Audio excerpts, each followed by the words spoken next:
Still does it every time. I don't know. Yes, and it's take homebrew history to work today. It's finals week, which I'm sure my students are absolutely loving. I've had to put on my door recording in progress, so any questions they have will be punted here in about an hour or so minutes. So, kicking on down the line, there, huh? They'll survive. Yep, and then I'm going to have you over to paint later, of course. Yes. We've got closets for you to paint. Yeah. Homebrew History HQ is on the move. Very soon, I'll go back to having my books behind me, and all will feel at peace. All will be right with the world. Well, it's gonna be great. I can't wait. And you can see I'm doing a little bit of promoing here for your emerging Civil War. See that? I was out this morning, actually in your neck of the woods. I was down exploring the Battle of Ponchatoula, which I think is worth a podcast all on its own. Yeah. What I have found so far, just digging through some of the memoirs and official record stuff, you don't want to call it a funny battle, but the entire reason that it happens is hilarious. Cotton and bourbon. Not even strawberries. Not even. I don't think they were. Maybe they weren't doing straw. I don't know. Anyhow, not what we're here to talk about today. We actually have we've got a guest, but let's go ahead and knock out commercials real quick. That way, it's just done right here in the very beginning. Homebrew History is brought to you by Civil War Trails. Civil War Trails, the world's largest outdoor museum. Get out there and make some history of your own. Bo, you and I have done quite a few Civil War Trails signed selfies. We have. Yeah, it used to be in our old promo video. It was. What? The little ice cream shop visit, too. Yeah. Little did I know that I would name my daughter after the ice cream. Fast. What a terrible thing to do. Yeah. You want to support more shenanigans, help us continue doing the things that we do, go over to our Buy Me a Coffee page. You can find the link for that down in the show notes and in the description of this video. Or if you're listening, down in the show notes on wherever you get your podcast, be it Apple or Spotify. And since you can do that, you can catch us weekly, except when somebody forgets to upload the episode. They're like, there's a lot going on. Okay. If there ever was an excuse, Joey's got a good one this time. I'm in between 3 locations. One place that we're staying, a storage unit, and our house. Okay? I got a lot on my plate. All right. The worst love triangle ever. We're here. Okay? That's what counts. That's what's important. If you're listening to this early, as you will be able to listen to on this episode, if you want to ask a question to our guests, you have to be a member, and to be a member, go over to that Buy Me a Coffee page, like I said, and that helps you be able to ask our guests questions. We usually post up a link a week or 2 beforehand. Gives you a chance to get on there and get your questions, your curiosity piqued, and your appetites whetted for this episode. But Bo, I think other than our usual, right? We're just here catching up at this point, and we'll bring on Jack Bowsher, our guest, to do a discussion on the Battle of Meiktila. To do what he does best. And hey guys. There he is. I had to figure it out for a second. I kind of got lost on the menu there, but it's there. Jack, welcome to the show. Yeah, thank you very much, guys, for having me. And Bo, it's interesting, you're saying your students have got their finals now, and I'm a head of history at a secondary school, so like a high school in my neck of the woods. And again, my guys have just finished. They go on a thing called study leave, and they get a few weeks off to revise before the actual exams start. I think my students would love that. Yeah, they are not praising my name at the point. They are definitely cursing me out for sure. I do that on a weekly basis. It's true. Nothing new. Sometimes daily, so you can let them know they're in good company. Fair. So, Jack, let's just, for everyone's reference, let's just talk a little bit about what it is you do. Not only are you a teacher, but you've also written an incredible book in Forgotten Armour, Tank Warfare, and there's a banner right over your face. Forgotten Armour, Tank Warfare in Burma, which, again, if the bookshelves were behind me, which they will be soon, you would see it back there, because I picked up a copy at We Have Ways Fest, and you even signed it, which was great. So now I've just got that. But you've also got a podcast with friend of the show and just all around great guy, Dr. Rob Lyman. And I know we keep bringing up WWII Fest, but one more time. There I was, stood in a field with millions of other war wafflers around me. And Rob Lyman walks up behind me and goes, "Why, Joe Ricky, as I live and breathe." And I knew instantly that it was Rob Lyman. I didn't even need to turn around. I could sense him. But you've got the Forgotten War podcast with Dr. Lyman, and you guys bringing attention to, I don't know that I want to call it forgotten, because I feel like we do a good job on this podcast and others in your podcast. And now I feel like even more so in the popular memory of the war, talking about Burma. But you bring a kind of attention to an underrated, underappreciated theater of the war. And now you've got your new book coming out, June, right? June. Meiktila 1945. And that's the topic for today. Yeah. So very excited. And yeah, you're absolutely right. Rob is genuinely one of the nicest people around. He's part of the inspiration for my interest in the Burma theatre anyway. So to have, a number of years later, to have sort of partnered up with him in the podcast, actually has genuinely been a dream come true. But I'm so excited about this particular book, Thunder Run, because it is a passion project, because it is such an unknown topic. The word forgotten is thrown around a lot, and I've got a book and a podcast with it in the title. But Forgotten Army, Forgotten Armour, I couldn't miss that pun for a start. Yeah.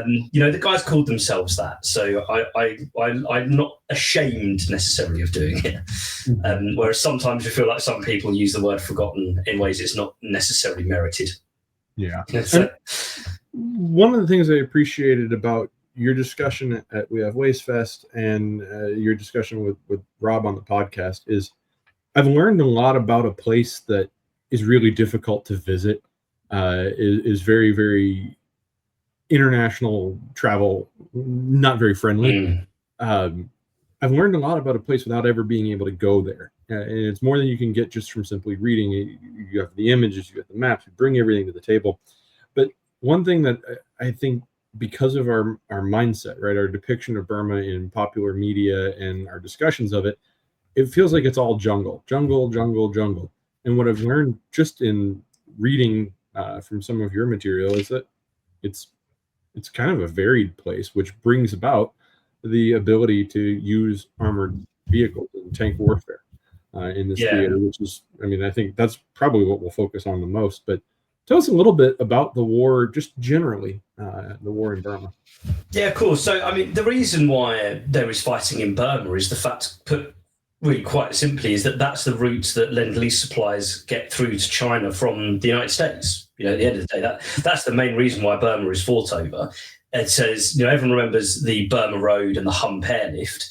The campaign is to keep the Hump Airlift going, and in particular to reopen the Burma Road. There's well over 1 million Japanese soldiers in China that no one in the United States or in Britain particularly wants being able to support operations in the Pacific. And so China holding down that many Japanese troops is crucial to everything else that America is planning. So there is a very strong interest in keeping Burma going. And the one thing that's often forgotten about is most of the fighting in Burma is done by Indian troops, and there's about 100,000, give or take, British soldiers serve there. But there's 277,000 Americans who are primarily either logistical services or the United States Air Force. Mm-hmm. But, it's nearly 3 times the amount of Brits. And yet, it's almost as forgotten in both places. But, plenty of Americans do know about it because they have those family connections. And similar to in Britain, you find is that unless you have a family connection to Burma, people don't really necessarily think about it in the Second World War.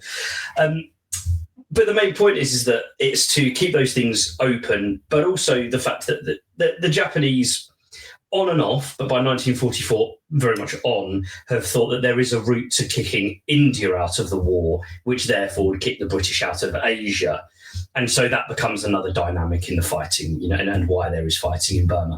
And Joe, you're right to mention the fact that, Burma is famous for its jungles, and in particular the infantry struggle in those jungles. But it is really important to understand is that most of the major battles, in particular in the second half of the war, 1944, 1945, Slim is quite consciously trying to engineer situations, for example, pulling back to the Imphal plain in 1944, and in what he does in 1945, which I'm sure we'll talk about in a bit.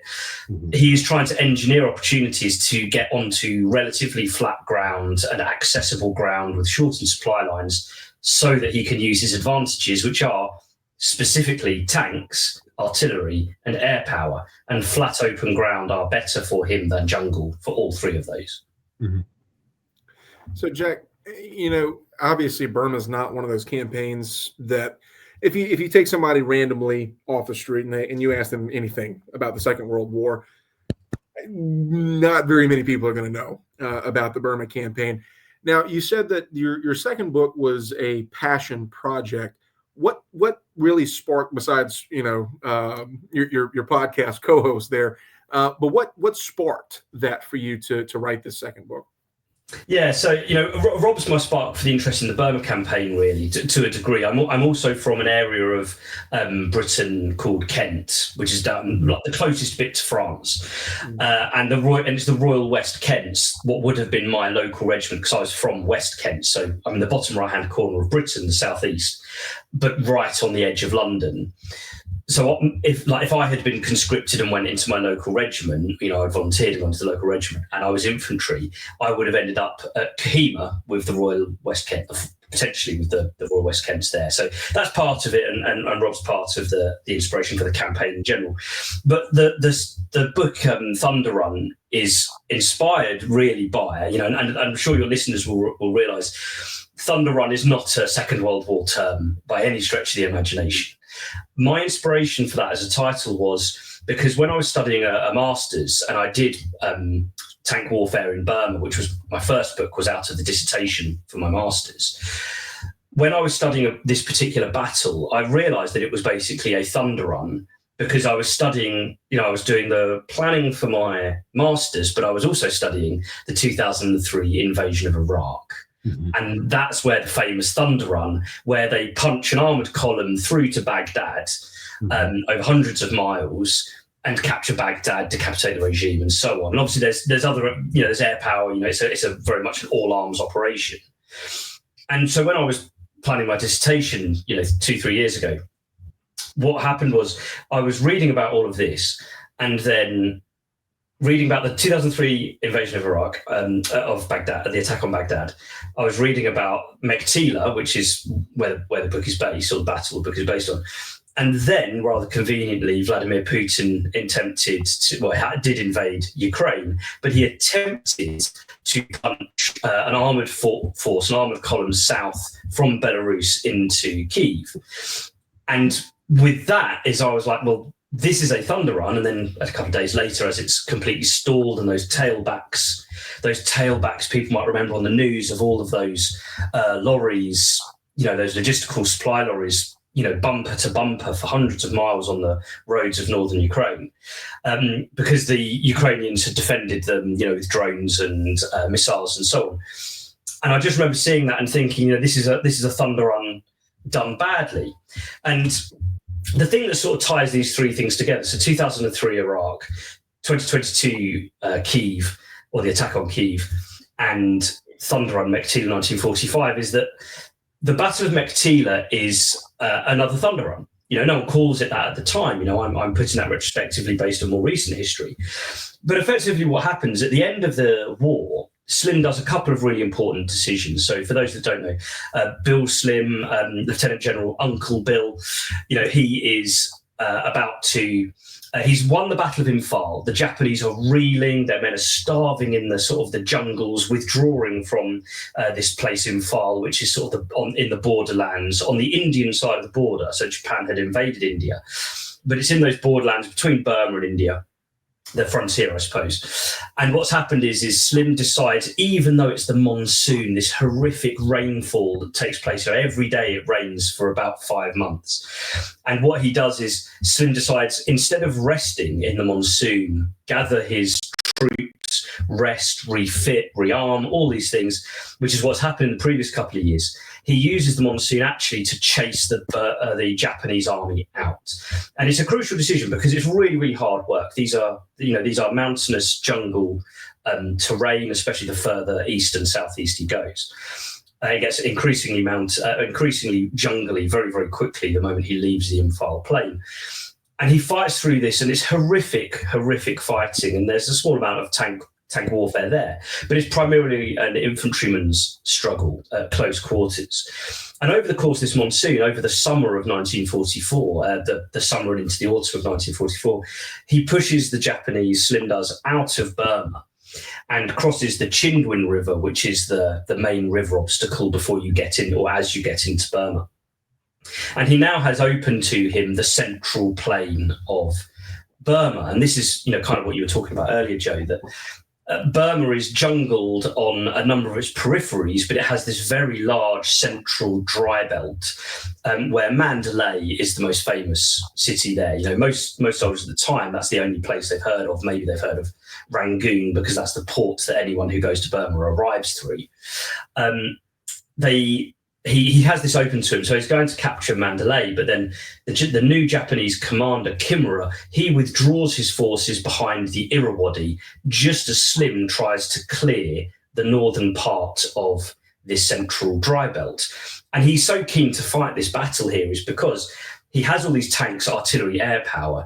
He knows he can destroy the Imperial Japanese army in Burma, the Burma area army, in central Meiktila, because he has those advantages. The Imperial Japanese army is very much a light infantry force. Its artillery and tanks are both really still stuck. Whilst they're high quality, artillery in particular, there is no escaping the fact that they're mostly late 1930s technology and a couple of early 40s, and this is 1945.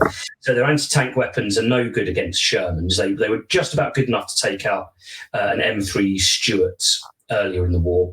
But by the time you're talking about Sherman tanks, their anti-tank guns aren't good enough. And so out on these open plains, the mobility that the tanks have, where it's almost like desert, and again, we can see in the photo that, this is not primary jungle. You can see the desert nature of the track that they're driving on. He can use all the mobility that he has to destroy the Japanese, but Kimura, the Japanese commander, is too wise to that. And so he withdraws behind the Irrawaddy, which cuts the central dry belt in two. So Slim has to change his entire plan. And so his new thing is he's going to look like he's going for Mandalay. So it looks like his original plan to capture Mandalay is still going ahead. But secretly he diverts, and this is the beginning of the book really, he diverts one of his corps south and then east to try and hit the Japanese about 80 miles, 90 miles further south. And then he's going to capture this town of Meiktila by sending 3,000 vehicles, about 150, about 90 of them are tanks of the 255th Indian Tank Brigade. He's going to push them over the river, which is a huge operation, by the way. It's 3 times wider than the Rhine, 3 times wider. And they do not have any help from, say, the Navy or the United States, the Royal Navy, the United States Navy. They have to do a lot of it for themselves. They cross over that river, and then he punches his tanks and the infantry of the 17th Indian Division 80 miles behind the Japanese lines, and basically takes and holds Meiktila, which is a supply base basically for the rest of Burma, and force the Japanese to come to him. And he will destroy the Japanese between Mandalay and Meiktila, and in particular at Meiktila, because the Japanese will have to counterattack or they will starve and run out of ammunition and so on in central Burma. And that's what Slim does, and that's the topic of the next book. That's really the importance behind Meiktila is supplies. So what is coming in and out of Meiktila that makes it so important, both for the British to capture, but for the Japanese to maintain? I mean, the only real reason for the British to capture it is because they know the Japanese will come to them. Mm-hmm. When Slim has entered the northern part of the dry belt, Kimura's withdrawal behind the Irrawaddy is message enough. We're not going to be able to. We can't just chase them. We need to make them stand and fight. Because the last thing, and this is probably what Kimura should have done, is that the last thing that Slim would want to do is to extend his supply lines to southern Burma, and the Japanese then fight in the jungles of southern Burma. Right. That's absolutely what Slim wants to avoid. So he wants to destroy the Japanese further north, up at Meiktila, and also Mandalay and the gap in between. There's about an 80-mile strip of land between the two of them. The main thing is, and again, if your listeners have ever seen anything like the bridge over the River Kwai, or there's the Colin Firth Railway, the Burma Railway film as well. But basically, those films of the Death Railway being built from Thailand into Burma, that railway connects up to Meiktila on the way to Mandalay and so on. When supplies went in by sea before the American blockade, by both American submarine blockade and a Royal Navy, Indian Navy blockade in the Bay of Bengal, they blockade Rangoon effectively. So even then, supplies from Rangoon were often coming through there as well if they got there. The main thing is that it is literally everything. So it is food, oil for the vehicles, but in particular ammunition and war-fighting stores. And this is an interesting thing about the battle at Meiktila, actually. The initial defence by the Japanese, lots of eyewitnesses talk about, British soldiers, Indian soldiers, talk about the unusual prevalence of automatic weapons, and a large amount of artillery for the size of a garrison of about 2,000 to 3,000 men in the initial defence. This is before the counterattack. They're mostly supply troops and so on, but Japanese training being Japanese training, they fight completely viciously, street by street, yard by yard, and often hand to hand. But the witnesses all talk about the amount of machine guns, like the type, I've forgotten the name of it, the one that looks like the Bren gun that has the they even had a bayonet for it, the light machine gun, type 89, I think it is somewhere, type 99.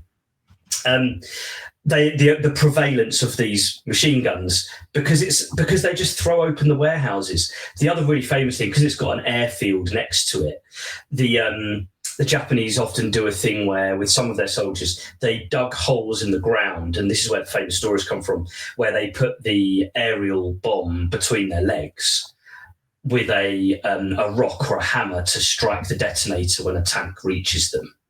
This level of dedication by those soldiers. And it's because they have an overabundance of ordnance, basically, because of it being a supply hub. And that sort of gives you... There's also things like a hospital, and, about 100 of the men in the hospital are dragged. They do evacuate the seriously wounded, but the walking wounded in the hospital are basically given weapons and told to fight from their beds. And at one point, they're shooting out of their ward windows at the 7th and 10th Baluch regiment as they're attacking. An eyewitness that I follow called John Randall, he talks about this and walking through the stinking hospital after it's been cleared as well, the state of it. Really pretty grim. So it's like a horror. I always think having to fight a war through a hospital must be that's like a horror film, or a game, like a I think Brothers in Arms, Hell's Highway. There's a scene where you fight through.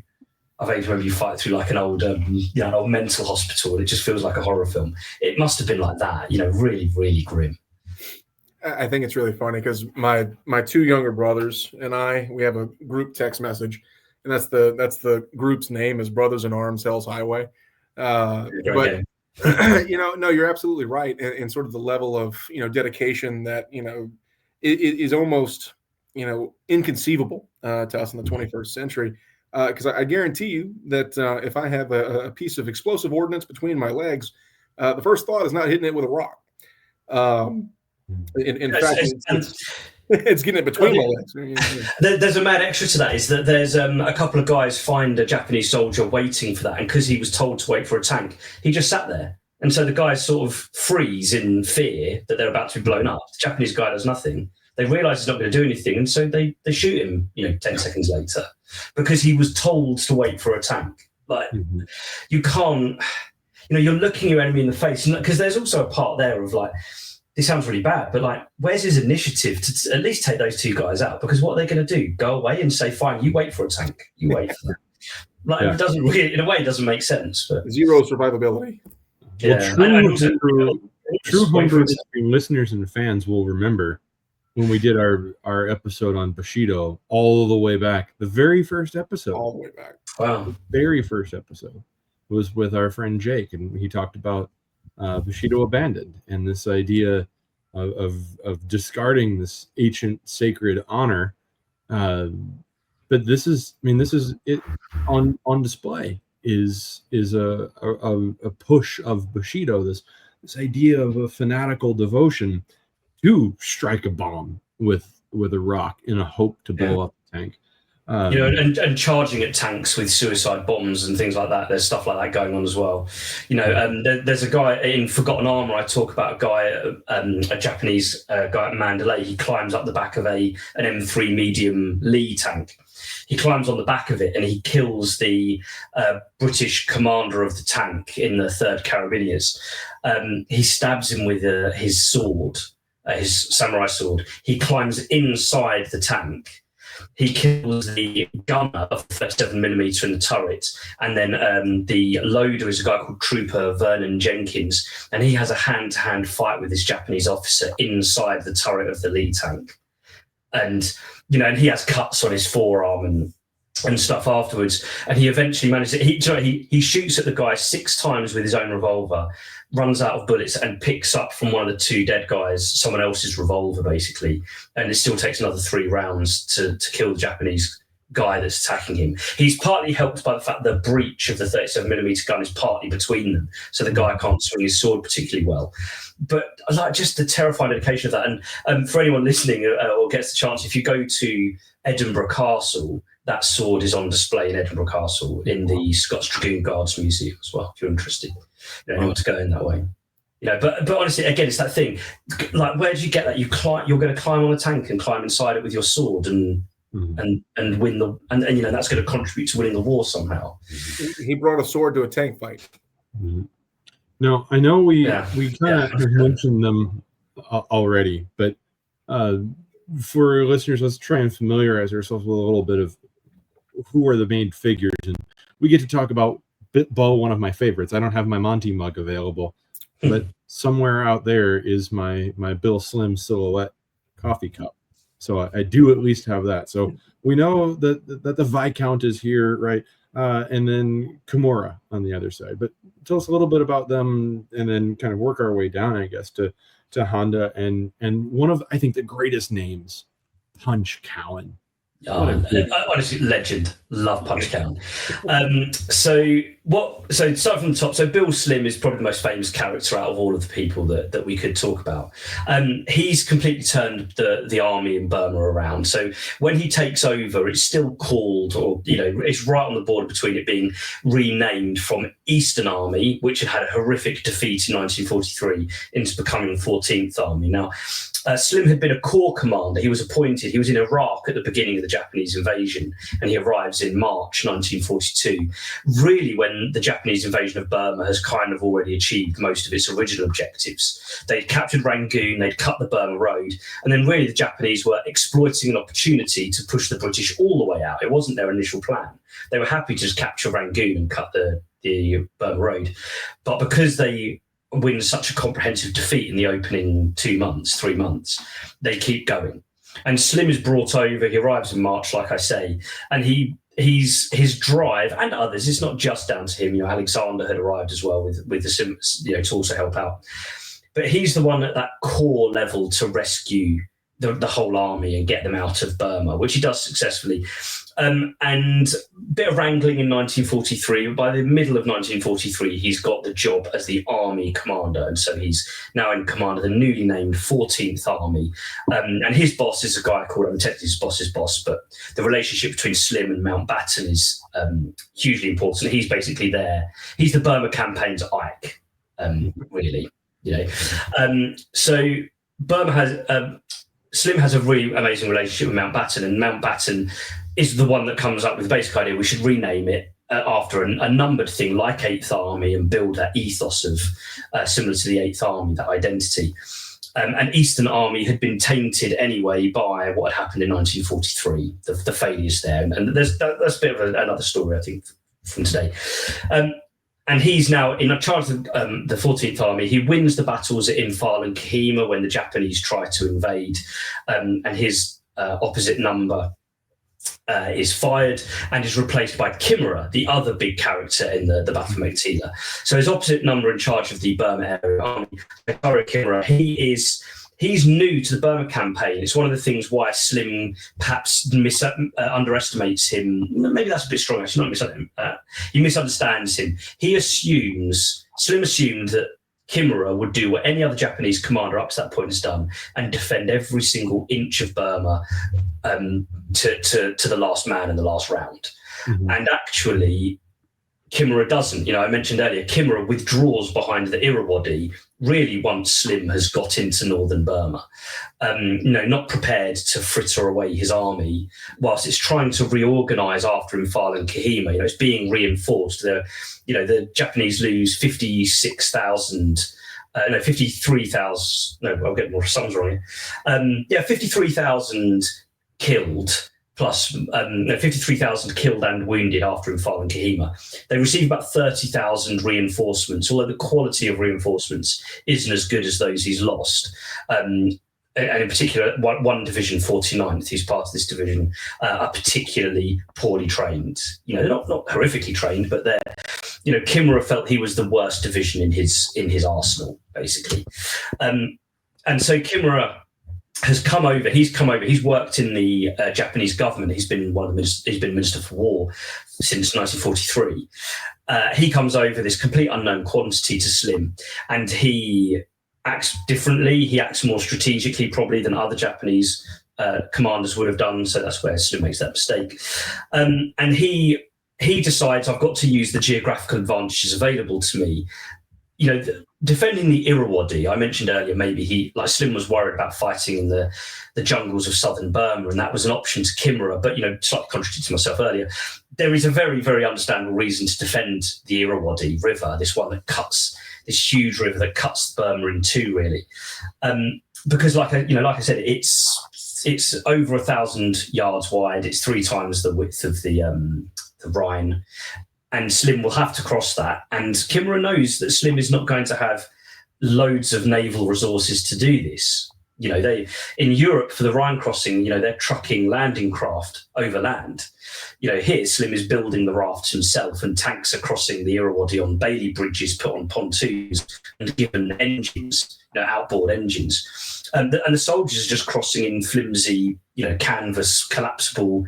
Think of a bridge too far when they're crossing the Vaal. It's that kind of thing, and it's 3 times wider than the Rhine. It's not surprising that Kimura chooses to defend that particular place, but it obviously throws Slim a lot of problems.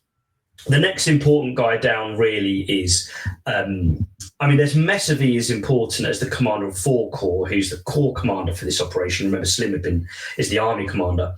But I'm going to slightly skip him a little bit because he's doing other operations at the same time. He's responsible for holding the bridgehead when they cross the Irrawaddy. And so that brings us down to Messervy's subordinate, Punch Cowan, who commands the Thunder Run itself. It's his operation, it's his battle at Meiktila, this supply hub. And he's another one like Slim who has been through the entire campaign. For those that don't know the Burma campaign very well, when the Japanese initially invade, after the first month, the whole thing is a disaster, but when the Japanese invade, the biggest disaster by far, and is really the major turning point, the point of no return, is when the previous 17th Indian Division commander, he blows up the Sitang Bridge, which is a bridge over the Sitang River. He blows it up, leaving 2/3 of his men on the wrong side, so cut off from friends. And the Japanese then attack them. And some of them get across the river, but they lose about 5,000 men from the division, which had already taken casualties previous. So 2/3 of his division are basically lost. Now that guy, Jackie Smythe, who was a Victoria Cross from the First World War, so this is not a man who is a coward. He just makes a bad call, and there's lots of complicated reasons behind that. But he loses his job for doing that to his own division. And so this guy, Cowan, is promoted into that role. He was brought down as a brigade, as one of the staff officers for Smith. And he's promoted into the position of commander. And he rebuilds the division during the retreat whilst fighting it. Men without shoes and weapons, and he manages to rebuild this this division, what remains of it. He's part of the fighting retreat. And then they fight at the Battle of Imphal. And this division has gone, from, Phoenix from the ashes. They've been all completely mauled in 1942. And by 1944, they're one of the most aggressive and powerful divisions with real morale. Their tails are up, to use, hunting analogy, and they are... and they are one of those ones who they refit over the monsoon of 1944, while other divisions fight through the monsoon and push the Japanese out. They mechanize. So they go from being on mule transport, mules dragging their stuff through the mountains in jungle, to now actually being motorized, and they go with the tanks of the 255th Indian Tank Brigade, which is an independent brigade, but they are attached to Cowan, and all of this is Cowan's battle. And his sheer aggression in this battle is admirable. Like Slim, he's on the same page of Slim. He knows he has to destroy the Japanese army. None of this is about territory. They have to actually destroy the Japanese military. And he's the perfect guy for the job. His main opposite number is Honda, although there are actually a couple of other characters in between, but Honda's the main one. Mostly because Honda is only given responsibility for the Battle of Meiktila in the second half of the battle.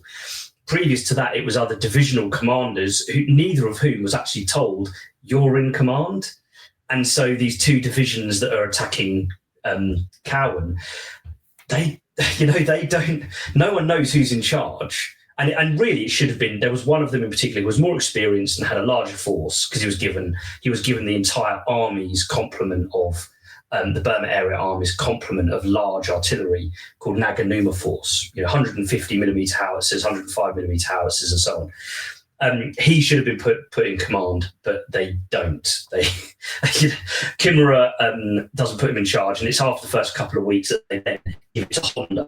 And Honda rightly grips the battle properly, and that's when Honda takes over. The final 2 weeks of March really that's the biggest moment of stress really for the entire thing, because in the end they will spend 6 weeks 80 miles behind Japanese lines, and crucially being supplied exclusively by air. There is no land link back. Think Market Garden to Arnhem, and when they do Hell's Highway, they don't bother holding or defending the salient behind them. They just punch 30 Corps straight through to Arnhem, without faffing with Hell's Highway behind it, and supply it entirely by air. And that really becomes the topic. What I think we'll spend a few minutes on here is just that route from Yangu to Meiktila, 80 miles, and they cover it. I mean, if you look at the dates, and I'm ashamed I don't have a better map to go with it, but everything happens within like a 4 and 5 day window of the last town that they've crossed through. So they're just blowing across that 80-mile plain with relative speed. But then comes what, Oyen? Yeah. So Nyongu's the bridgehead for the crossing of the Irrawaddy, and the Thunder Run, so 17th Indian Division and the 255th Indian Tank Brigade, they set out on the 21st of February 1945. So a week after the crossing, the crossing, they spent a week building up and securing the bridgehead and building up the Thunder Run. And then, because a different division did the crossing and the bridgehead building, 17th inserted into an existing bridgehead. And they break out on the 21st. Oyen is the 26th of February, so it's 5 days later. Well, it's the morning, so I suppose it's 4 days later, in one sense. And it's the first real time. Now, it's only two Japanese companies, but it's the first real defended position. It's on the main road, on the way to Meiktila, or the southern route, because there's so many of them they couldn't all go on a single road. So they take two roads and then meet up again further to the east. And they have to capture Oyen to break through. They don't want to leave this size of thing behind them or to meddle with because the spearhead of the Thunder Run is obviously tanks. And all the eyewitnesses who are with the tanks, are on the tanks, they're all talking about how it was jolly great fun, old chap, because of course they're all old cavalry officers. It's jolly great fun. The tanks and the jeeps are leaping up over the little earth mounds that divide all the fields. They talk about it feeling like a hunt or a point to point and all this stuff. The guys describe it as if it's this amazing thing. And then I've got another guy that I follow in the book who he's in the Royal Engineers, and he's with bulldozers on the back of flatbeds to maintain the airstrips that will feed and supply the entire thing. And obviously he's on a Diamond T transporter, and whilst those guys at the front having the time of their life charging around like a cavalry thing, he's just, every time they're having a good cavalry fight in their eyes, they're just sat in a traffic jam because of the concertina effect of this movement. All the people at the front, they're acting like it's their best time ever. Everyone else, it's like staring at their watches, and like when we're going to get moving, they're just bored and they're drinking tea, and all this sort of stuff in 40-degree heat, and they're still drinking tea and all that stuff. But they're pushing south on this thing, and some of them are having the time of their life, some of them are in traffic jams. But what they don't want is to leave 2 companies of Japanese infantry with access to those soft-skinned vehicles in that tailback behind the spearhead that is charging around. They can't leave that vulnerable, so they have to take Oyin. And this is where you get the story of the guys, jumping under the tanks with suicide bombs and that sort of thing, because it's a real grim, village street by village street fight. It's wooden bamboo huts, with grass, sort of dry grass thatched roofs and stuff like that. But lots of shady trees, because you can see in the picture, for example, the villages in these area all have they all have a local water source called a geel, which is a community pond that's used to irrigate the immediate area during the dry season. And these very hardy tamarind trees grow fairly easily, and they have to have them in the villages because they just need the shade. Even local people, when it's 40 in the 40s in the dry season, you need that shade. But it also means that these are, whenever you have to capture a defended location, it's not just that it's a town or a village. Villages in particular, it's also like a forest. Not a dense forest. It's fairly loose, but it's that strange mixture of forest and wooden huts. And the way I've sometimes described it to people is, if people have seen The Thin Red Line, and there's that scene where they're charging through the village of huts on Guadalcanal, and it's quite a moving running battle, men jumping out of the huts, and it's whoever fires their weapon first, really, that sort of thing. Really quite a good scene in that film, I think, actually, the way they put it to music and stuff. I kind of have like that from the eyewitness accounts. It's a bit like that. It's a running battle through the village, destroying Japanese bunkers in the foundations of these huts and that sort of thing. And the tanks are doing the thing that no film has ever really managed to get about the war in the Far East, is the way that tanks and infantry work together, that bunker busting. And that's what's happening here. This is, the tanks are going from building to building, destroying the bunkers built in the base, and the infantry then sort of mopping up and doing the hand-to-hand part once the bunker is suppressed. And so it takes all day at Oyin, and they take quite a few casualties, the infantry in particular, but they do manage to clear it successfully. And the next day, the whole thing can, the whole train moves on. The Thunder Run continues. Mm-hmm. Bo, do you see because this is, I was just doing a quick search for pictures, and now all of a sudden I see it really clearly. The barbed wire and meshing over the top of the Sherman to stop Japanese soldiers from climbing all over it. Yeah. You can actually see it. And really you can't see it that quickly in the picture. You see it in others as well.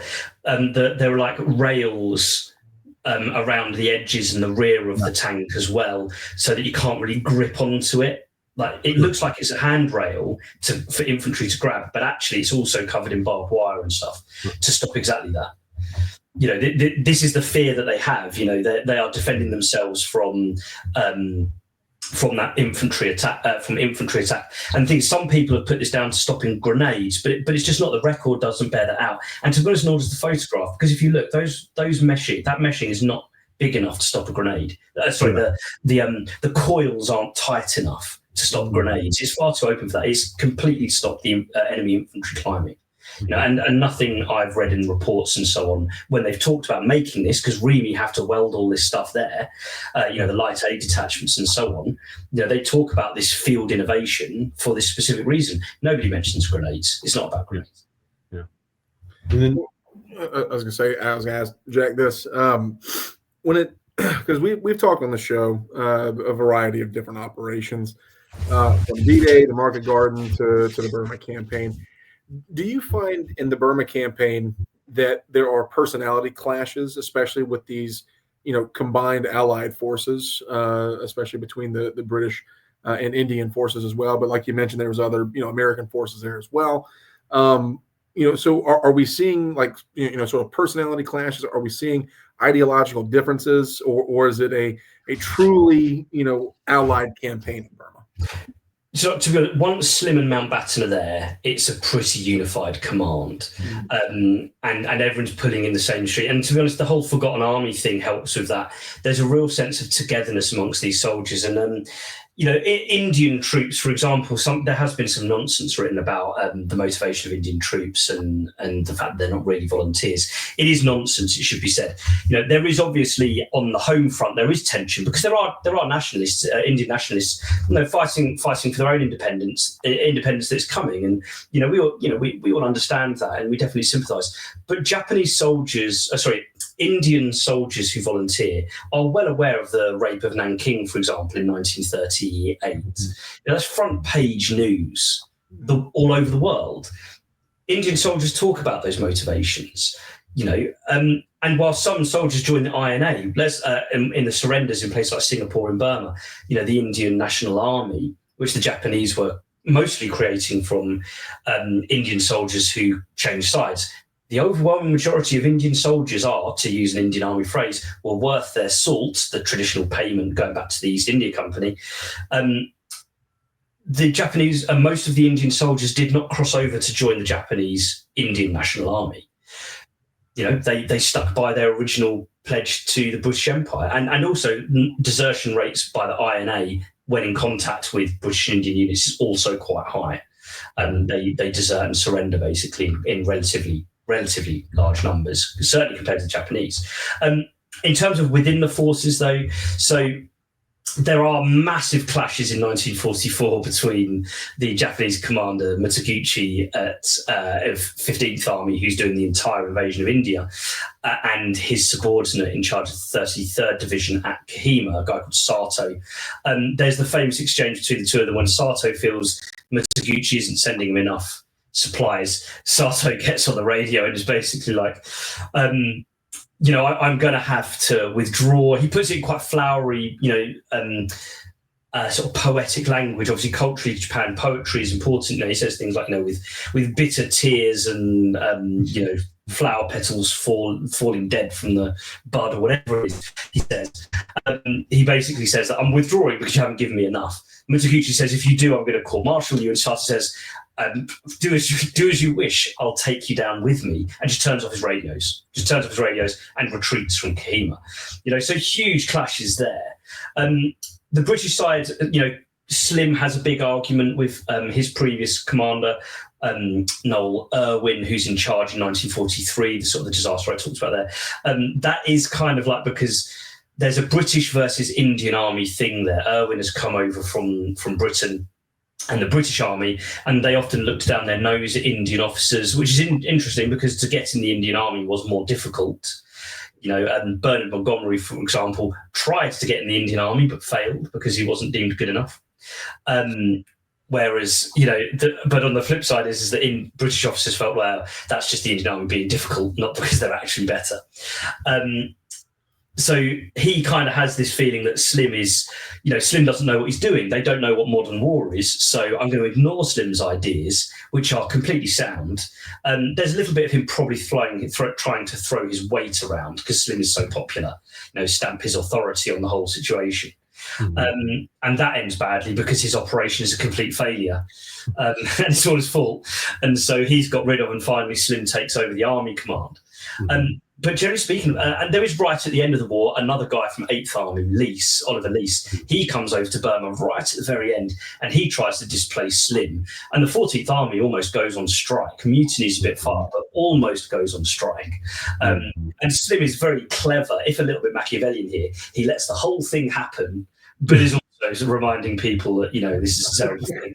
But I couldn't possibly comment, but that kind of thing, I mean, Slim's a great operator. I think, as well. And I think that's sometimes not thought about.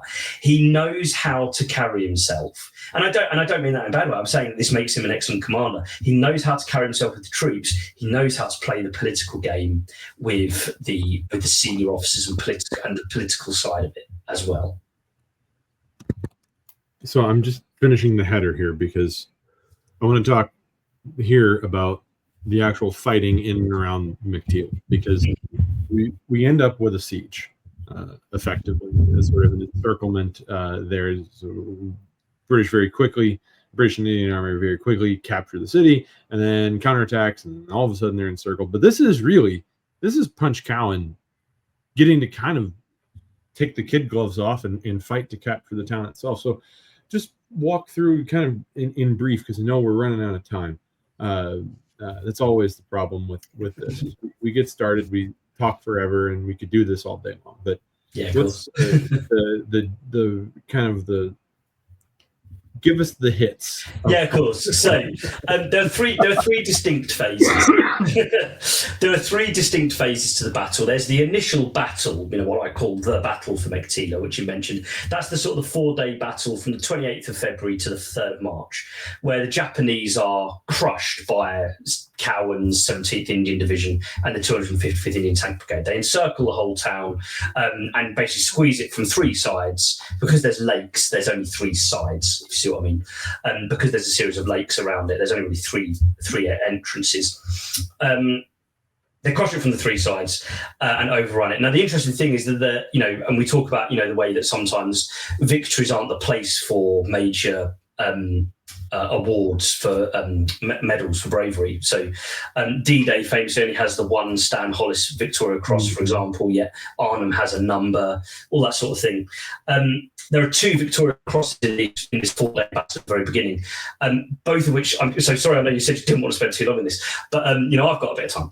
But even if you don't, but there are two amazing Victoria Crosses, because one guy is charged, an Indian guy called Fazal Din. He charges, he's at a Japanese bunker when the Japanese garrison of this bunker charge out, about 6 of them, and a hand-to-hand fight ensues. Fazal Din gets stabbed by a Japanese officer's sword, to which people describe that the point of it comes out of his back as well. He wrestles the Japanese officer off of him and then removes the sword from his own body and kills the Japanese soldier that attacked him, and then helps his colleague, who is also in a hand-to-hand fight with another Japanese soldier. And only then does he then go and report sick. And this is all over in a couple of minutes. And he dies a couple of hours later or the next morning. But it happens right in front of the platoon headquarters. So there were lots and lots of eyewitnesses. The second Victoria Cross is not a dissimilar situation.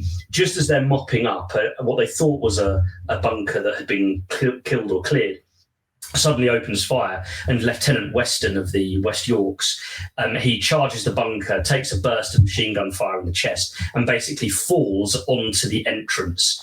Now, he's wounded, but he, in a split second, thinks he's probably going to die. So he pulls a grenade off his webbing and then just rolls himself into the bunker and blows it up from the inside. Two amazing Victoria Crosses, and again, both happen right in front of a number of people. They have to be witnessed anyway, but both have a surprising amount of eyewitnesses, because it's they're not tucked away in a quiet bit. It's very, like in this Western story in particular, they're all just standing around mopping up. The battle's over, people are milling about, there's tanks nearby as well. That a lot of people see it. So the clearing of the city itself, that's the first phase. It's that kind of bunker to bunker, hand to hand, street to street. And that street to street's unusual because Meiktila is a proper town. So it's concrete buildings, brick buildings, problems of both the heat and the dust from the buildings, all that sort of thing. Pretty grim, but it's inevitable. Frankly, they do outnumber the Japanese garrison sort of 4 or 5 to 1 at this point. However, that's the last time they're going to outnumber their enemy. Like we've said before, Meiktila is 80 miles from the Irrawaddy, which is effectively the front line. If you're going to be nitpicky, maybe it's 75 because of the bridgehead. It's still a hell of a long way. It's further than Arnhem is from the canal that they cross, the Albert Canal, whatever it is, at the beginning of Marco. That's a hell of a long way. So when the next stage then is when the Japanese counterattack. Now, this is a period earlier where the Japanese don't quite coordinate themselves. So local reserves are sent in. The 18th Division, which had been fighting with they've been fighting right in the very north of Canada against the American troops, Merrill's Marauders and so on, the year before, through Michinara and so on. They have now been sent south because the most important battle is now taking place in central Burma. So they've come south as reinforcements. And with them, Kimura sends this thing called Naganuma Force, all those large artillery pieces. Basically, the 15th Army's reserve artillery goes south. Meanwhile, from Rangoon, there's the 49th Division, which is the worst division in Kimura's opinion. 18th is his favourite, 49th is least favourite. And so he's going to squeeze Meiktila from two sides. I mean, well, really three. He's going to surround Meiktila with all these troops. So he's got all of the extra heavy artillery. He's got two divisions. Weaker, they both, 49th is a bit stronger, probably about 12,000 and 8,000 in 18th Division. So they're below establishment. But, at this point, Cowan is looking at, he's got 3,000 vehicles. He's probably got about 15,000 men. So he is outnumbered and surrounded behind 80 miles behind the lines, give or take. And so this period is where, because the Japanese have this sort of doctrine of don't ever let your enemy settle, counterattack immediately, rather than gathering your forces and counterattacking in a Clausewitzian strike with all of your effort at the decisive point. And so what this means is that Cowan can use all those advantages he has with these mobile troops, because, like I said earlier, the 17th Indian Division are fully mechanised, 255th Tank Brigade, Indian Tank Brigade are also fully mechanised, being an armoured brigade. And so the idea is that whenever the Japanese arrive, whether they're using intelligence from locals, which they're doing a lot, in Thunder Run, I follow an intelligence officer who goes on to be like the British ambassador to the United Nations in the 70s. He's an intelligence officer, just asking locals where are the Japanese, or it's aerial reconnaissance or armoured car patrols, just ordinary patrols.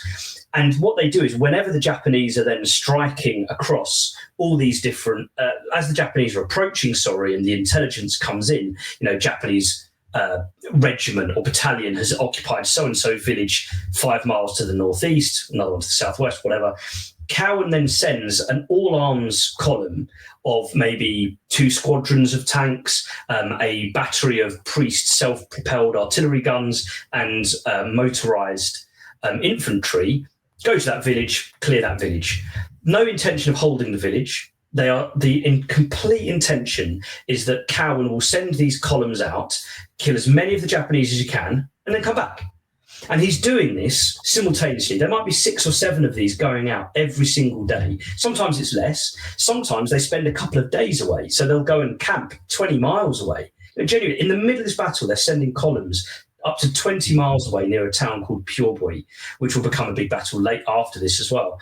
And they'll spend 2-3 nights away doing this. And the whole point is to destroy the Japanese army, to break the Japanese army's back. It's not about taking territory. This is not about advancing any sort of front line. Go out, destroy the Japanese, come back. Refit, take on some more ammunition. Feed you guys, get a better night's sleep. Not a good night's sleep, that's a bit far. A better night's sleep. And you'll go out in 2 days' time, and it's all on a slight rotation, depending on how many Japanese there are. And that's sort of the middle phase of the battle. It's at this point that Honda is given the job to actually strike properly. Now, the important thing about the Thunder Run as well is that it is a battle that is supplied completely by air. And Meiktila is also a target because it has a large airfield that can take C-47 Dakotas, C-46 Commandos. So, yeah, exactly. There's a brilliant story behind this photo as well. So what happens is that Honda knows if we at least neutralise the airfield, don't necessarily have to capture the airfield, but neutralise the airfield, that will starve Cowan's Thunder Run, the new garrison in Meiktila. And so he now puts the pressure on the airfield. So all arms columns still go out. There are still Japanese troops fighting in these areas. And it's also the guns of Naganuma Force are very movable. The Japanese are very good at moving their artillery, shoot and scoot type operations, a bit like you get with artillery in the modern day, to be honest. Artillery often nowadays with modern reconnaissance, they'll pop out, they'll fire, and then they'll completely change position after 10 rounds, say. You hear that going on in Ukraine at the moment quite a lot. The Japanese are doing that, and there's this kind of cat and mouse battle throughout this period trying to destroy the guns on these sweeps. But now the pressure builds on the airfield. So those sweeps are still going on. He's still sending out his columns. But now the Japanese are encroaching. So at night, they're sending a company. Late on other times, it's a battalion or whatever. And they're occupying the runway. And so every single morning, people like the RAF regiment, which were created after the Battle of Crete in 1942, for the RAF regiment, Meiktila is like one of their foundation myths. Myth's the wrong word, their foundation legend, in that this is where they earn their spurs. This is the time when they really show just how important they are. Because whilst they can't do it all on their own because of how big the operation is and how quickly they need to open the thing, but they're the ones that begin the job every single morning of clearing the Japanese out from whoever's come onto the airfield. And it's being shelled, which you can see in the photograph, the shell hole these guys are in. And so there's that mixture of shelling and infantry occupying parts of the airfield. Again, the Japanese know they probably can't capture it, but if they can starve the British and Indian troops long enough, that they would have to withdraw is the plan. Probably the right plan, but it's maybe a close run thing is a bit much, but it's very stressful. There are whole days where they have to cut off supplies, and they end up doing it by a parachute instead, which is not as efficient, obviously. It's harder to bring bulk in. And the story behind this picture, by the way, so the guy sitting down on the right-hand side is a guy called Ian Fides. He's a medical orderly, basically. And his job is when soldiers are brought onto the Dakota, and it's their Dakota, that's the flight crew. The pilot is the one on the left, and the other one is the navigator, Jack Creech, in the middle. I've forgotten the pilot's name now, which annoyed me. But basically, they're evacuating wounded, and they've carried a load of guys on board, including an awful one, two awful ones. A guy called Bill Armour. Great name, by the way, Bill Armour. But he actually has shrapnel take the top of his scalp off, and so his brain is sort of slightly exposed. He survives the war as well. This isn't deadly to him, but he's one of the ones that in this he's been loaded onto the plane. And basically, if your viewers are seeing this, and apologies to audio listeners, but you can see that kind of just above the engine cowling, the back of the engine cowling, that it's been torn open. And basically a Japanese anti-tank gun has fired down the runway as they're preparing to take off. It's fired down the runway and it's gone through the propeller, which is amazing, and it's torn open, like First World War bullets going through the propellers, like 1 in a million shot. But it's an armor-piercing round's torn through that engine. It collapses the undercarriage. So as they're about to take off, it collapses down to the left, and they come under more artillery and machine gun fire. Basically, the Japanese were effectively ambushing this aircraft, having remained quiet. And so now they have to unload it. And Fides, the guy on the right of the picture with the medical armband on, he's the one. I mean, they all take part, but Fides is the one that does most of it. He rescues all of the guys inside who are wounded, and they don't lose a single one. Drags them under fire across into an old aircraft pen, and basically gets them rescued. And there's a bit, there's a bit more to it, but I recount it in the book. But he wins a military medal for rescuing all those guys and getting them off there under fire. The plane is shuddered a couple of times by near misses by artillery, as well as being, they're being shot at by Japanese machine guns. It's quite long range, but it doesn't matter. Like he could have gone to ground, which other people did, and he didn't. Plenty of others did help as well, but he's the guy at the heart of this. But that's kind of like the story of the airfield battle, is that desperate battle to keep it open so that the armoured troops can continue elsewhere, and keep the Meiktila garrison fed and the wounded taken out as well. It's an amazing battle, really. And like I said, with the exception of the airfield where tanks are involved often there, we have to remember that this is, to me, the greatest all-arms manoeuvre battle of World War II. simply because it is so comprehensive. There is so little that goes wrong. Really, there are stressful moments, but there are moments where it looks like it could all go wrong, but it doesn't. And it's a hard fight. It's a grim fight at times, but it is one of these moments where really everything clicked at just the right moment, and they're able to be victorious. And the Japanese end up withdrawing, and within, this battle has taken 6 weeks, from the Thunder Run beginning on the 21st of February to the end of March, 6.5, 7 weeks, 5.5, 6 weeks. And from here, it's only 6 weeks until Rangoon is captured. So the same amount of time. And that's 500 miles away. It is an incredible, like the follow-up battle is an incredible one, which is only a single chapter in the book, but because the rest of it is the Thunder Run runs from the end of Imphal through that monsoon, African soldiers, Indian soldiers, British soldiers, and so on, the crossing of both the Chinwin and the Irrawaddy, and then the Thunder Run itself, and ending up with a surrender at Rangoon. Well, we did have some member questions. And I'm going to go ahead and bring those up now. And remember, listeners and viewers, if you want to submit your questions, drop over to the Buy Me a Coffee page, become a member for $5 a month. I mean, come on, $5. That's it. But the two questions kind of come hand in hand. The first question is, should one read Forgotten Armour first? And the follow-up to that is, I see the UK is raising a new unit, the King's Gurkha Artillery. Can one say enough about the Gurkhas in Burma? So no, you don't need to have bought Forgotten Armour beforehand. These are completely standalone books. Obviously, they're the theme that my covers are. My publisher Chiselbury has done a fantastic job with the sort of the covers of both these two books. That theme, but they are standalone. You do not need to have read Forgotten Armour before you read Thunder Run. In Forgotten Armour, I do actually have a chapter on Meiktila, but obviously it's a single chapter, and it was writing that chapter, I was like, I've got to do the story from the entire perspective of everyone involved. In Forgotten Armour, obviously it's just the tank side of it.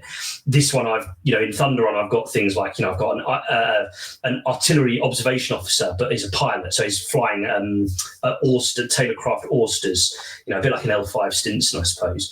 And he fought against the Italians and the Germans in North Africa and Italy before going out, becoming a pilot, and then doing the aerial artillery at Meiktila. I've got airmen, I've got infantry, Indians, British, African, and so on. So I'm telling a much more wide story in Thunder Run, and much more detailed, obviously, because it's 10 times longer than the chapter in Forgotten Armour.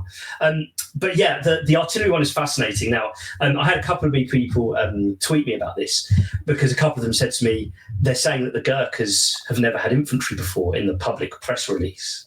And they get off on a technicality, the British Army media guys, because they do quite rightly say it's the first time that the Gurkhas have had artillery in the British Army, because they have, of course, had artillery in both Burma and also in the Victorian era as well. But what's often forgotten is that the Indian Army is completely administratively, budgetary, and so on. It's completely distinct from the British Army. It is related. It is a cousin, for want of a better way of putting it, but they are not immediate family. Like we said earlier, if you're in the British Army and you want to, you're Sandhurst and you want to go into the Indian Army, you effectively transfer.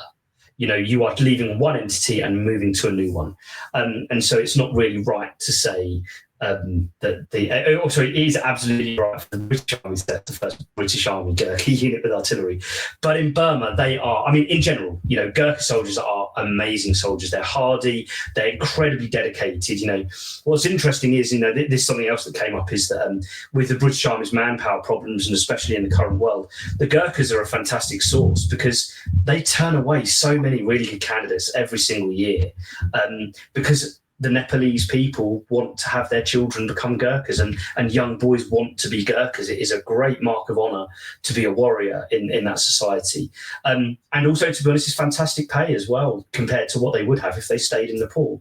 So, there is a lot of talk of the fact that this might be part of the British rearmament, and this is the first sign of it, that the Gurkhas will come in. Because there's also the sort of the fact that they operate very well for Burma specifically, because it is not a dissimilar environment.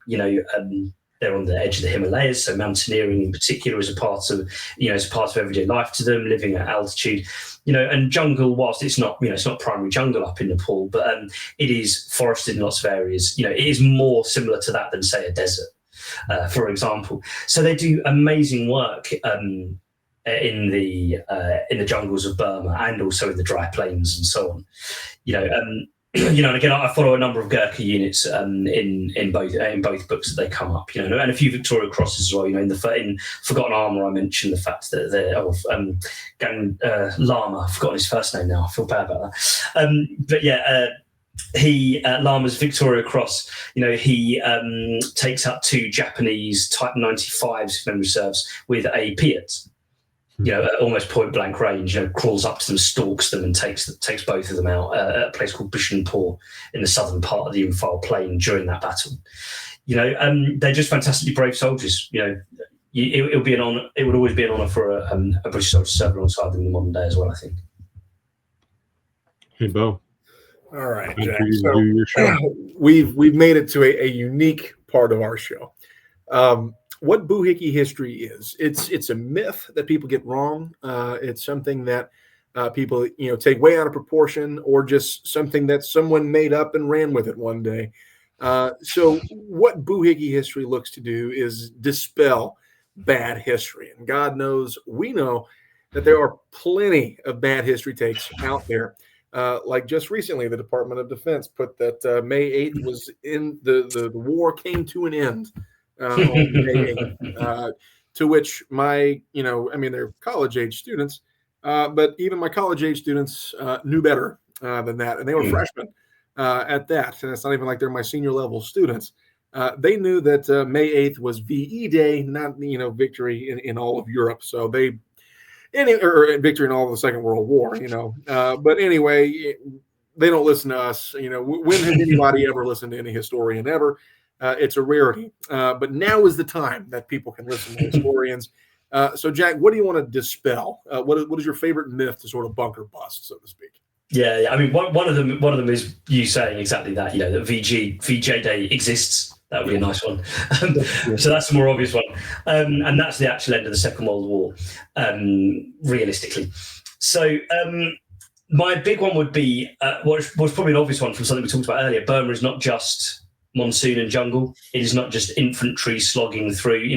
That's a big part of the first book, Forgotten Armour, is we have to remember that actually there is more than just guys who are, hacking with machetes through thick jungle, like they're in Predator or something.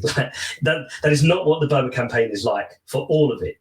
And the crucial thing is that the two decisive battles are at Imphal and Kohima, which is not thick jungle. It is secondary jungle. It's scrub, and it's fought on the hillsides of mountains that are therefore, once you get above a certain level, it's not saying it's not jungle, but it's secondary jungle. The Imphal Plain in particular, large parts of the Battle of Imphal are fought on what is effectively an open plain, not even though it's technically a valley, but it's 25 miles across, 45 miles north to south.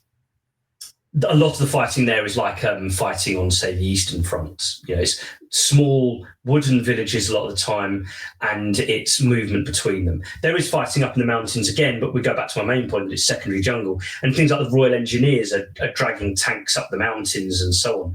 And it should be said, actually, I've just remembered that the day after recording this is the anniversary, the 81st anniversary of Kohima, the tennis court at Kohima being cleared. And the only difference between the previous 39 days of battle over the tennis court is on the 13th of May 1944, they bring one M3 medium Grant tank. And in 80 minutes, they clear it. 39 days of battle by infantry, one tank in 80 minutes, they take it. Okay, that's the end part to my myth. Is it's not just monsoon and jungle and how important tanks are.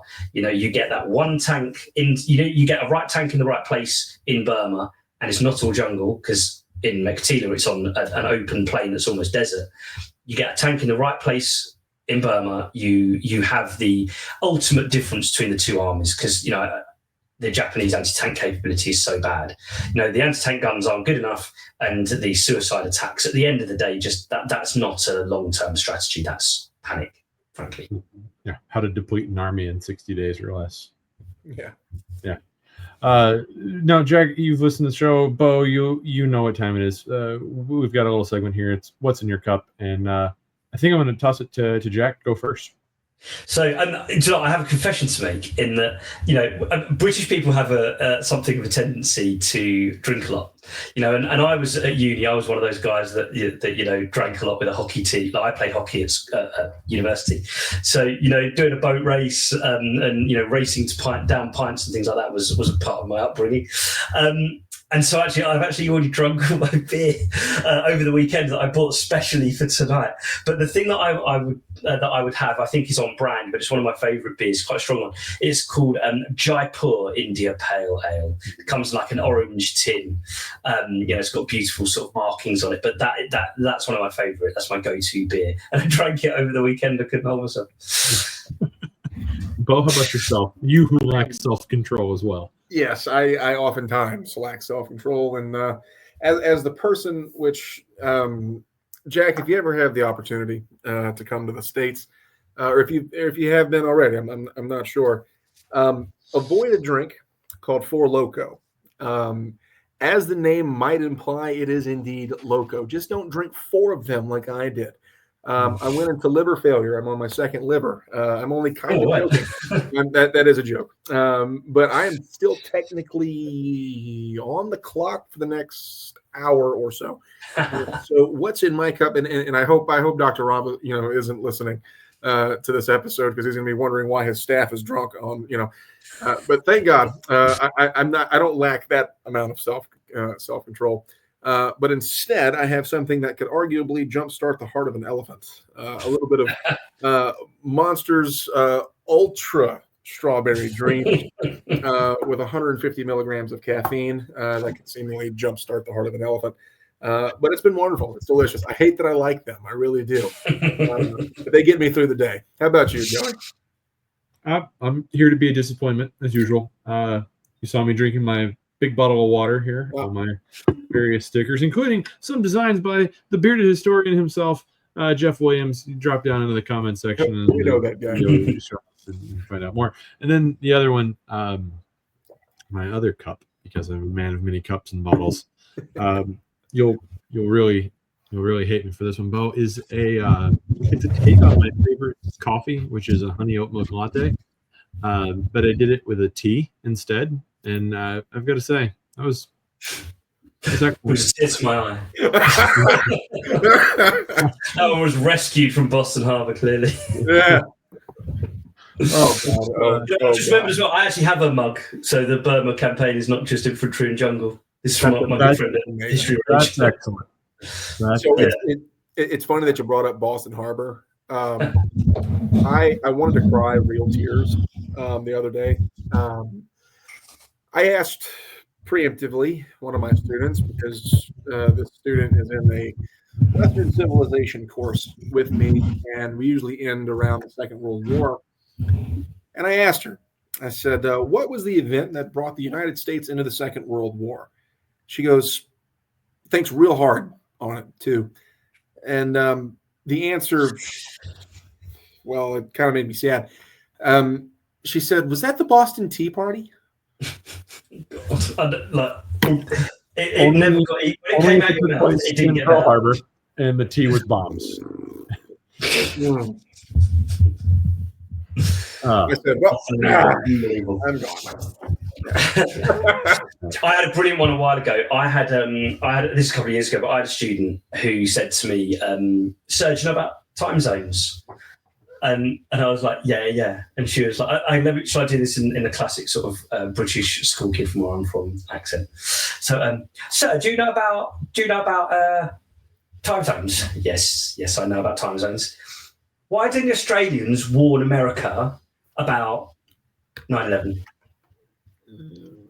If they're ahead, why didn't they let them know? I'm like, lovely student, but wow. Yeah, you see, when they said that there are no dumb questions, that was a lie. Yeah, 100%. There are no dumb questions until the ones I'm now writing down for the memoir in years to come. Yep. 100%. Yeah. Oh, unbelievable. See, you guys get it in the classroom. I had it in like a public facing, like from adults at a historic site. I mean, when you talk about the American Civil War for an hour and somebody still walks up to you at the end and goes, "So who won?" It's like, you mean the battle? No. Who won the war? America. Yeah. Yeah. Right, America. Yeah. All right. Yeah. Well, anyways, now that we've ragged on society and students and everything else, Jack, it is a pleasure. Listeners, the book is Thunder Run, Meiktila 1945, the greatest combined arms maneuver battle of World War II, which I don't think is saying too much. He is Jack Bowsher, and you can find him on the Forgotten War podcast, and you can follow him on Blue Sky and all those other things. But on behalf of Homebrew History, Bo, Joe, I want to thank you, Jack, for coming on the show, and thanks to everybody for listening. We'll see you next time. Cheers, everybody. Thanks so much for having me. Cheers, boys.